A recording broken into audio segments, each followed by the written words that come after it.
I'm saying hello today on October 11th, 2009 from beautiful Paris, Ontario, a small town just outside of Brantford.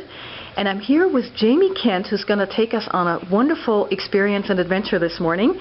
Jamie Kent, Jamie, you are from Grand Experiences, am I right? That's right. Grand Experiences, Canoe and Kayak. Great, excellent. And let me show the store a little bit. You have a store here where people can actually purchase kayaks and canoes. That's right. How long have you been running this business? 12 years.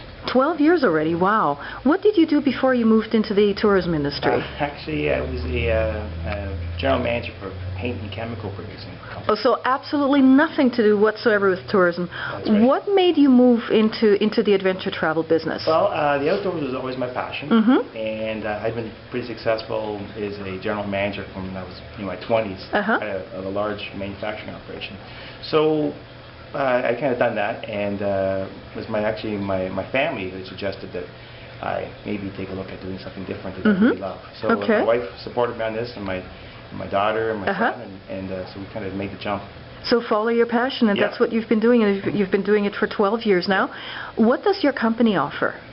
We offer a wide range of outdoor activities. So canoeing and kayaking, we do anything from fully outfitted trips that would last 3-4 days to simple rentals. You can take your own gear and go. We provide shuttle service. Okay, great. A lot of lessons. A lot of what we do is giving people instruction how to canoe and how to kayak at different levels. Everything from entry level on very flat water up until doing whitewater. We have great whitewater courses that we run in the Nith River that are great for beginners. And people don't, sorry to interrupt you, but people don't expect to find whitewater kayaking in southwestern Ontario. That's right. It's usually Ottawa River and sort of Canadian Shield. Yep. And what's neat about what we offer here is the river that we use, the Nith, starts off fairly gentle and meandering, much like the Grand River.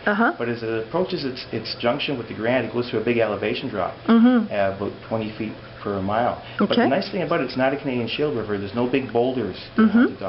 It's a shale and gravel bottom. So all the rapids are just caused by the elevation drop. You're paddling through waves, so it's a great spot for beginners. Start off on flat water and move to more advanced water, but it's not technical. It's not lots of rocks. It's just fun. Great, excellent. You've just been showing us a lovely video that gives everybody a brief introduction to your different types of river experiences. Obviously, it combines everything from culture and heritage communities up to 200 years old along the Grand River, which is a Canadian heritage river, and of course the nature experience. And I can just see here a fall color trip, and that's sort of our experience today. The leaves are just starting to turn right now, October 11th. So I'm really looking forward to this. I wanted to give people a little look also of the other side of the store, because people, as you said, Jamie, can also purchase equipment here.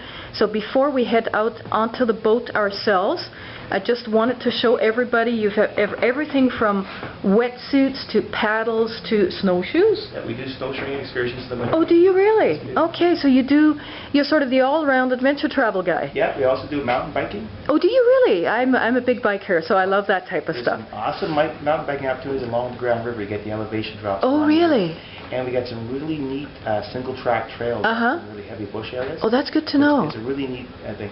The other area that we're really big into is working with Aboriginal tours. We do a lot of stuff with Six Nations tourism. And, we do tours such as Turtle Island, where you go down in a war canoe which holds 12 people. You take it down with a guide, and you go to an island, and you get and a native storyteller meets you on the island, and his campfire, and you sit around a campfire, and he tells you stories and legends of native culture. Oh, great. It's really cool. Oh, that's amazing. So a diverse range of cultural, athletic, and nature experiences that you offer. That's wonderful. What's on the menu for us today? Well, we're going to go down the river, the Grand River, during the fall. It's early October. The colors are just starting to turn. Right. So it's a really pretty time to get out there. The Grand it goes through a Carolinian forest, so it's very different from what you find in most in Canada. It's very diverse. It's the most diverse ecosystem in all of Canada. Okay. Widest range of trees, plants, as well as animals and fish. And birds, I would imagine. And birds, yeah. We have half of every bird you can find in Canada. Half the whole species can be found along the Grand River. Everything from Baltimore orioles to blue herons to bald eagles and osprey. Great. It's a really big range. So a lot of birders are attracted to the area. Awesome. Today, the river is a little bit higher than normal because we've had a lot of rain. Right. And the Grand won an award for being the best managed river in the world in the year 2000. What, the best? Best managed river in the world. Oh, okay. The River Prize. It was given out in Melbourne, Australia in 2000. That's interesting. And it's because they have a great system of dams and reservoirs and management control the flow in the river. Yeah. But some days when we get a lot of rain, it still go up a little bit. So there's a little bit more water than we would normally see. Okay. But it's nowhere near the levels of what it can get in the spring runoff, I would imagine. That's right. In spring runoff, it's quite a bit bigger. And that's when we do our whitewater adventures. Great. And they're more on the Nith River as opposed to the Grand. Exactly. So we're going to go down today from Paris, Ontario, which is a wonderful heritage town, maybe, 160 years old, more or less like that, 1850. Are there any other communities along the way that we're going to get a glimpse of? We're going to end up just outside of Brantford. We'll probably see the Brantford Golf and Country Club. But the nice thing about the river, although it flows through all these communities, it's been kept pretty natural. The riverfront through Brantford, for example, is quite natural. Yes. A lot of Carolinian trees. They preserve the forest along the river. You can see that. A lot of people, especially Europeans, are amazed how in southern Ontario, and there is large communities near us, at how well preserved the river system is. And exactly. It's just forest. Wonderful. Now I'm really looking forward to it. Here's my life jacket and my instructional DVD and informational DVD. I'm looking forward to it. So let's head off on to the river. Okay, great. Thanks, Jamie. Okay.